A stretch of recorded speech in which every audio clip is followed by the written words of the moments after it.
Mudah-mudahan dengan barokah majelis ini di rumah Allah ini, Allah ampuni dosa-dosa kita, Allah maafkan kesalahan kita, Allah terima taubat kita, Allah berikan ilmu yang bermanfaat, rezeki yang baik, yang halal, yang barokah, yang banyak, dan Allah kabulkan semua aktivitas kita. Allah berikan sehat walafiat, istiqamah sampai husnul khatimah. Allahumma amin.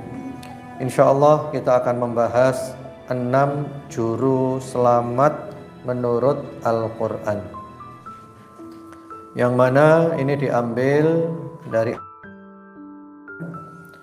yaitu ada kata-kata asyaqa dan ada kata-kata as-sa'adah. Asyaqa itu adalah orang yang sengsara. Sengsara di sini maksudnya adalah terhalangi dari harapan-harapannya, ia tersesat dan ia mendapatkan yang buruk-buruk. Dan itu lawannya adalah as-sa'adah, bahagia. Orang yang mendapatkan keinginannya dan selamat dari yang buruk-buruk. Itu ada di surat Hud ayat 106 sampai 108. Ya, fa'amal ladzina syaqu fa finnar.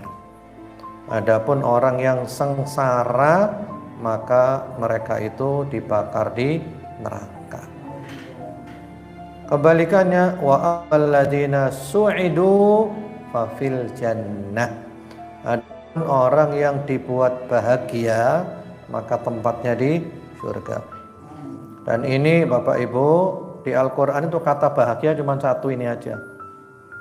Kata bahagia cuma ini aja, surat Hud 107, 108, cuma satu ini aja. Dan bahagia menurut Al-Quran itu adalah masuk surga. Ya, jadi ini sengsara lawannya bahagia. Yang pertama-tama yaitu kesengsaraan tidak akan mungkin berkumpul bersama orang yang berbakti kepada ayah bunda. Ya, berbakti kepada ayah bunda itu anti sengsara.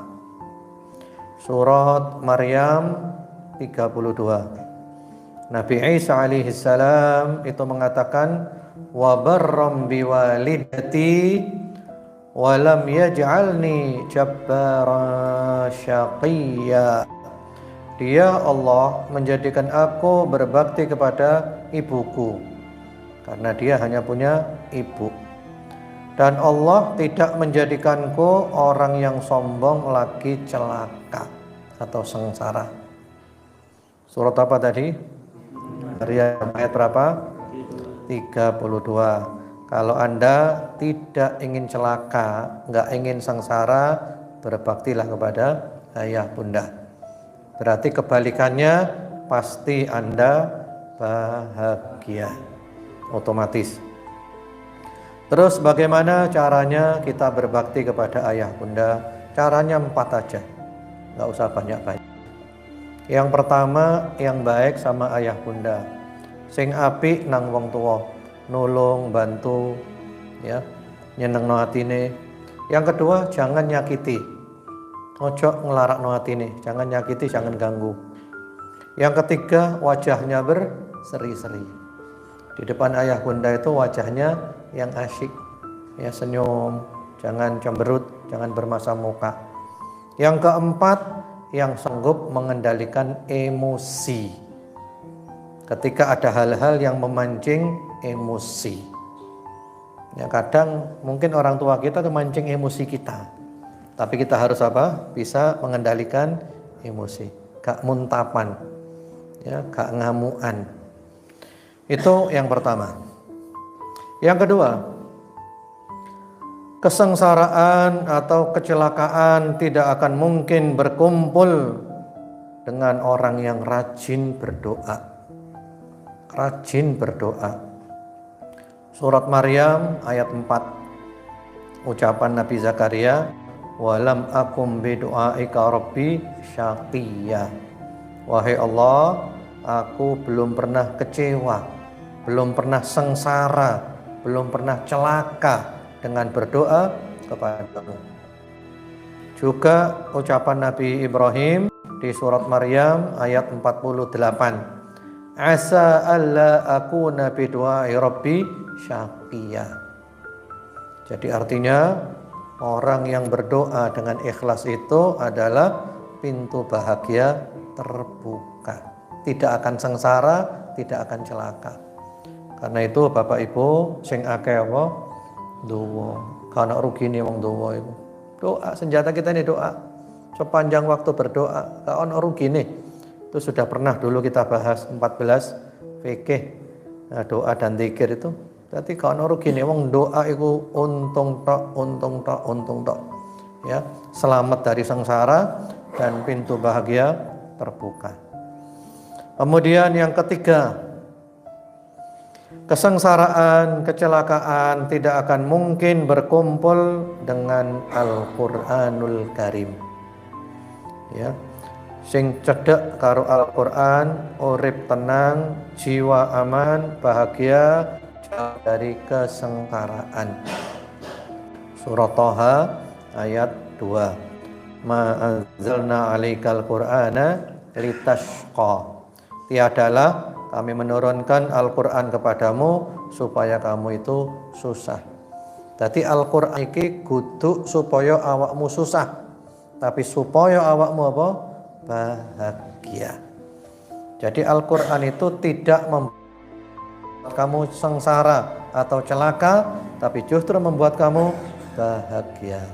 Karena itu Bapak Ibu sing cedhak karo Al-Qur'an.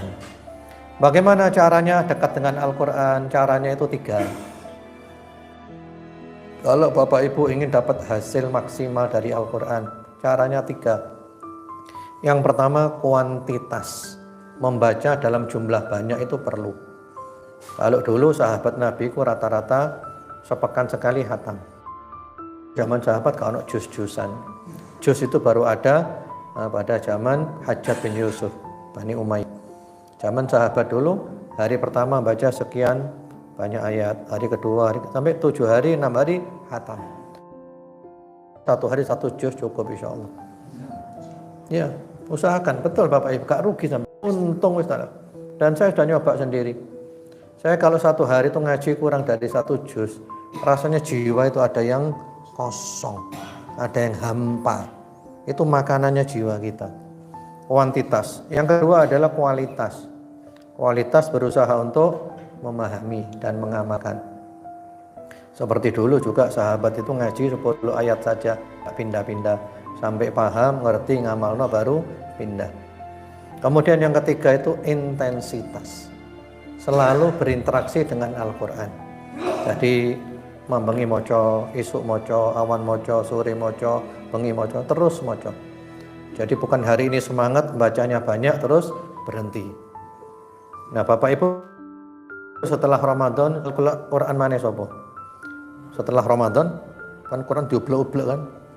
Setelah Ramadan selesai, apakah masih disimpan Qurannya? Atau sudah disentuh lagi? Nah, tidak. Jadi kita terus berinteraksi.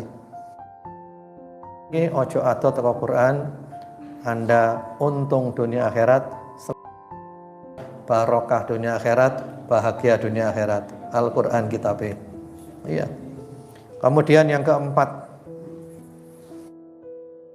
tidak mungkin berkumpul bersama orang yang ikut petunjuk. Ya. Ikut petunjuk Kanjeng Nabi Muhammad sallallahu alaihi wasallam, petunjuknya Allah, bebas dari tersesat, bebas dari dan kecelakaan. Thaha 123.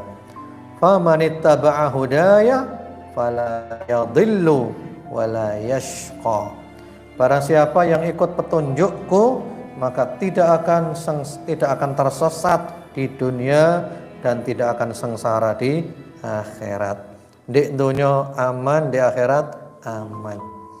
Melok petunjuknya Kanjeng Nabi Muhammad SAW. Lah kita sekarang ini ngaji kan tujuannya itu kan. Bapak Ibu ngaji tujuannya apa? Tujuan kita ngaji ini apa? Tujuan ngaji itu adalah mencari ilmu untuk diamalkan. Ya, wong ngaji ku kalau ingin selamat ada paket lengkap, ada paket hemat. Ya, Bapak Ibu mengikut yang paket mana? Kalau yang paket lengkap itu cari ilmu, ilmunya diamalkan, ilmunya didakwahkan, sabar. Hasilnya adalah selamat. Dan itu mengamalkan surat wal asri. Dirinya dan dia memperbaiki orang lain. Apik kabeh. Itu paket lengkap. Kalau tidak mampu paket lengkap, ya paket hemat. Cari ilmu, ilmunya diamalkan, selamat. Jadi fokusnya ku anfusakum wa ahlikum nara. Ikut petunjuk. Orang ikut petunjuk insya Allah akan selamat, tidak akan sengsara, dan dia pasti akan menjadi orang yang bahagia. Ngaji ki enak Bapak Ibu. Sampai ngene tok iki. Mulai berangkat lungguh ndek kene terus lemane ya. Itu pertama-tama dicatat ibadah kabeh. Dan itu ibadah paling afdol, enggak ada khilafiyah itu. 4 madhab sepakat. Imam Syafi'i mengatakan thalabul ilmi afdal min sholatin nafilah. Mencari ilmu lebih afdal dari ibadah sunnah. Ibadah itu. Misalnya dari rumah ke sini setengah jam, ngaji maksimal setengah jam, mulai setengah jam, sak jam setengah. Itu Anda ibadah 1 jam setengah. Dengan orang membaca Al-Quran, dengan orang sholat tidak mau ngaji, afdolan Anda. Itu nggak ada khilafiyah. Belum lagi nanti kita hadir sampai-sampai katanya Allah, saksikan wahai malaikat, aku ampuni mereka semuanya. Mereka adalah majelis, mereka adalah kaum yang siapapun ada pada mereka tidak akan sengsara. Lalu ada malaikat yang mengatakan, bangkitlah dalam keadaan dosamu sudah diampuni, keburukanmu diganti dengan kebaikan. Ya, ditambah lagi fadilahnya wis luar biasa. Jadi mengikuti petunjuk, kita ngaji, cari petunjuk, lalu petunjuknya diikuti. Sehingga nanti mulai nggawa ilmu. Betul kan? Anda tadi kalau datang ke sini, mungkin ada hal-hal yang sebelumnya tidak tahu. Sekarang jadi tahu untuk diikuti petunjuk itu. Kemudian yang kelima, kesengsaraan tidak akan mungkin berkumpul dengan orang yang takut kepada Allah. Ya, takut kepada Allah. Surat Al-A'la ayat 9 sampai ayat nomor 13. Fadzakir in nafa'atidz dzikra sayadzakkaru may yakhsha. Orang yang takut kepada Allah akan mengambil pelajaran. Wa yatajannabuhal ashqa.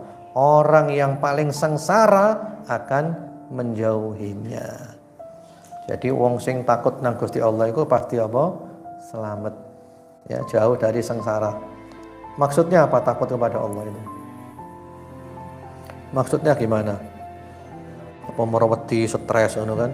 Ya, karena ada orang takut seperti itu. Nah, itu takut yang salah.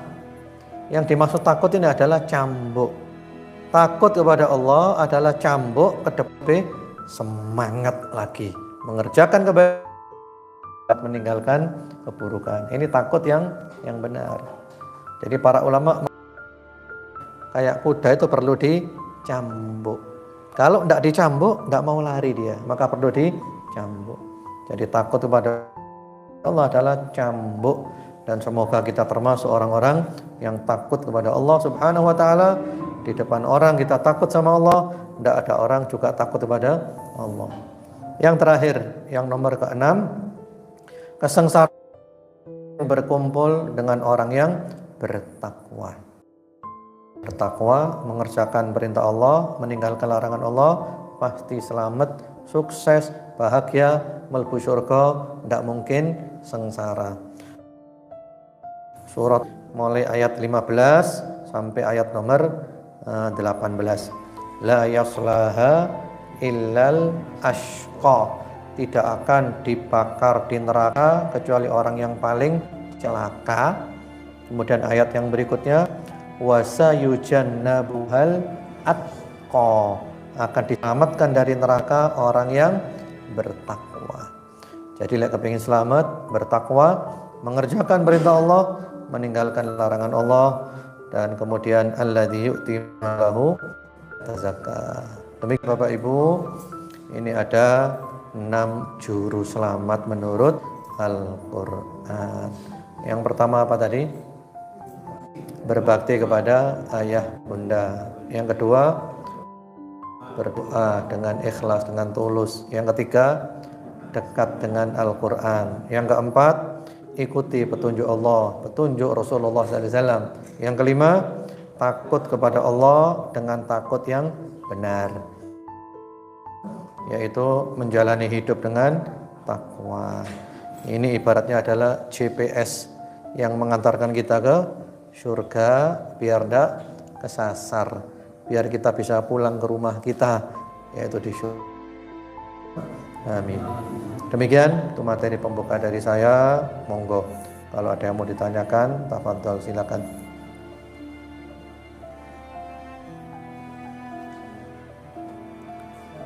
Monggo. Waalaikumsalam.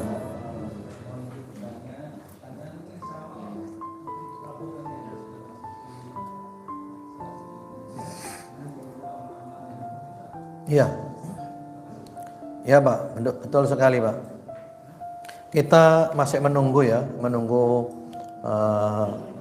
sidang itsbat ya, sidang itsbat. Karena dalam masalah-masalah seperti ini, Dzulhijjah, Arafah, Idul Adha, Idul Fitri, puasa Ramadan, itu yang benar itu ikut keputusan sidang itsbat yang resmi di sebuah negara. Itu semua ulama se-dunia seperti itu. Dan saya juga alhamdulillah masya Allah tabarakallah belajar ke banyak guru lintas ormas, semuanya nasihatnya begitu, ikut keputusan sidang itsbat di negara masing-masing. Jadi nggak usah ribut di antara kita. Kalau menurut tanggalan yang ada, menurut tanggalan ya, kalau tidak berubah, tapi kita akan nunggu nanti kan ada sidang itsbat kan. Kalau menurut tanggalan ya nanti maghrib itu sudah masuk tanggal 1 Dzulhijjah. Dan 10 hari pertama Dzulhijjah itu hari yang luar biasa. Disebutkan di dalam hadis, hari-hari paling agung di sisi Allah, hari-hari paling afdal di dunia, amal soleh di dalamnya paling Allah cintai.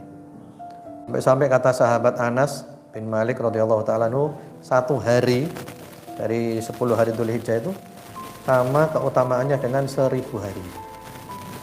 Kalau hari Arafah sama dengan 10.000 hari. Itu ada di kitab Syu'abul Iman karya Imam Al-Baihaqi. Walhasil pokoknya ini hari-hari yang luar biasa. Ya, amalannya kalau amalan umum ya kita banyak tobat, banyak berbuat baik, ya banyak bantu orang, nolong orang, banyak ibadah dan seterusnya. Adapun kalau amalan khusus yang nomor 1 ya berangkat haji. Lalu akan bisa haji umroh. Yang kedua amalannya puasa 9 hari. Kalau memang kita dimudahkan. Kalau memang Anda termasuk orang dimudahkan puasa, ya puasa sangat dino mulai menit 9 hari. Kalau tidak mampu 9 hari, 8, 7, 6, 5. Wis pokok memperbanyak puasa. Karena puasa termasuk amal soleh. Dan 4 madhab sepakat puasa 9 hari ini dianjurkan. Tidak ada khilafiyah, 4 madhab. Bahkan madhab Dhahiri, ya, Ibnu Hazm, bahkan Ibnu Taimiyah, sama semuanya. Amalannya puasa hari Arafah. Hari Arafah itu tanggal 9. Bukan ikut orang yang di Mekah, beda. Kita dengan Mekah itu beda. Terbit dan terbenam matahari dan bulan itu ya. Kalau ada orang tanya sama antum, kita ini Indonesia lebih cepat dari Mekah 4 jam atau Mekah lebih cepat dari kita 20 jam. Ayo, bingung kan antum? Iya. Jadi jangan dikatakan kita lebih cepat 4 jam. Justru mereka lebih cepat 20 jam. Jangan dibalik. Bingung kan? Saya melak pemerintah aja gak bingung. Memang orang-orang suka bingung. Jadi hari Arafah tanggal 9 Dzulhijjah di negara masing-masing. Gak usah bingung, gak usah gak usah nanti takon kapan hari Arafah, kapan hari Arafah. Kalau ada yang tanya saya bilang tahun ini libur, nggak ada hari Arafah. Ya, Kemudian di antara amalannya takbiran, Pak. Dan takbiran itu ada dua, takbir mutlak dan takbir muqayyad. Yang muqayyad ini yang populer, yang diamalkan di negeri kita. Takbiran habis sholat 5 waktu. Itu nanti mulai tanggal 9 Dzulhijjah, mulai hari Arafah, subuh, dhuhur, asar, maghrib, bisa terus ya, tanggal 10, 11, 12, 13 asar. Itu sudah biasa kita amalkan. Tapi ada lagi takbiran yang tidak populer di Indonesia, Pak. Namanya takbir mutlak, yang tidak terikat oleh waktu sholat. Itu diamalkan oleh para sahabat. Riwayatnya sahih di Bukhari ada. Sahabat Ibnu Umar, sahabat Abu Hurairah. Kalau sudah tanggal 1 Dzulhijjah suka pergi ke pasar. Hanya untuk apa? Takbiran di pasar. Ngejak orang pasar supaya takbiran. Iya, tapi di sini kurang populer itu. Ya, takbirnya sana. Takbir yang tidak terikat waktu sholat, takbiran terus. Jadi nanti mulai maghrib itu Bapak takbiran. Allahu Akbar, Allahu Akbar, Allahu Akbar. La ilaha illallah, Allahu Akbar. Allahu Akbar walillahil hamd. Ya. Nanti habis sisa bangun tidur pagi, siang, sore, jalan-jalan di mobil, di sepeda motor, di kantor, di mana-mana takbiran. Wis minimal kok tangi turut takbiran sepisan, esuk sepisan. Pokoknya yang banyak takbiran. Itu sunnah itu, Pak. Cuman di sini kurang populer, ya. Kalau di Arab, dan kami pun tahunya karena kami sekolah di luar negeri. Seperti itu. Kemudian di antara amalannya pula yang nomor 5 adalah sholat Idul Adha. Ya, kalau bisa sholat, jangan tinggalkan sholat Idul Adha. Kemudian yang keenam, yang terakhir amalannya itu menyembelih hewan kurban. Sampai-sampai Nabi itu ngancam. Katanya Nabi apa? Man kana lahu sa'ah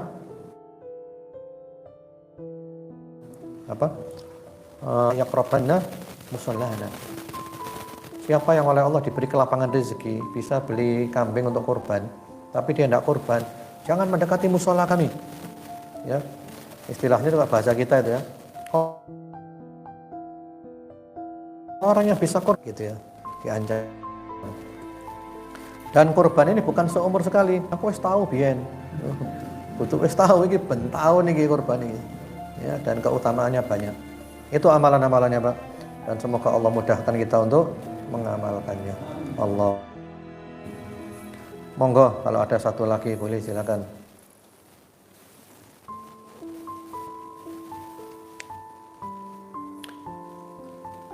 Kalau ada monggo. Kalau tidak ada saya tutup. Ya silakan. Ya.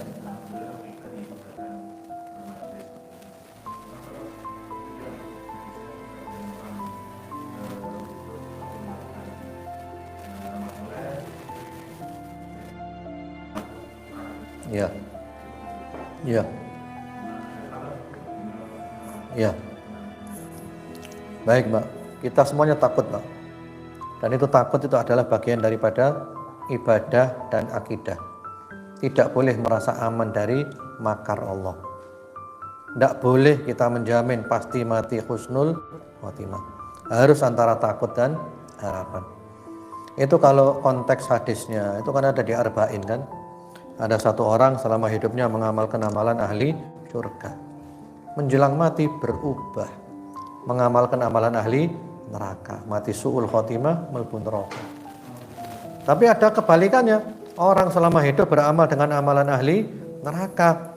Subhanallah menjelang mati taubat dadi wong apik. Matinya mati husnul khotimah mlebu surga. Nah, itu diterangkan oleh Ibnu Rajab di dalam Jamilul Ulum wal Hikam syarahnya. Itu ternyata ada redaksi yang lebih lengkap. Ya, yaitu ada kata-kata fima yabdu linnas. Jadi dia beramal dengan amalan ahli surga itu yang tampak oleh manusia. Lah iku sing medeni, Pak. Jadi artinya orang itu kelihatan baik luarnya saja, njoboe tok. Jerone tibane elek, Pak. Iku sing medeni, Pak. Kebanyakan orang-orang mati suul itu ya gitu.